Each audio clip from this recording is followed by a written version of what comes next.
तो हमारे साथ में आज ये बच्चा काम कर रहा है। इसलिए हम ये आते जाते रहे, हमारे गाने बजाने का तो माहौल बना है।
जिम्मेदारी नहीं है हमारे लिए।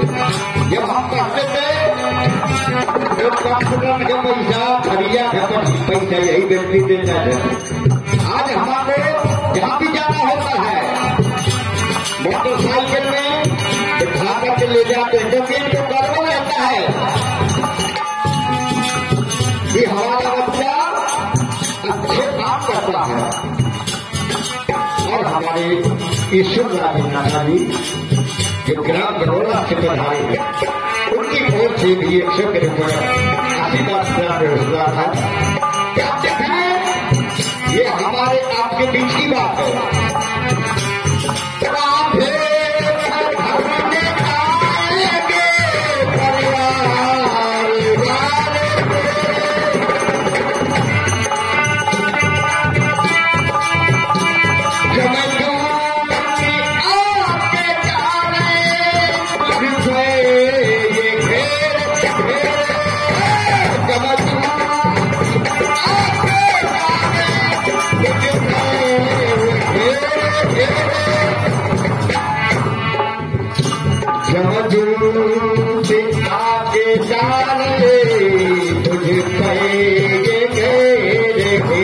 क्या होगा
हो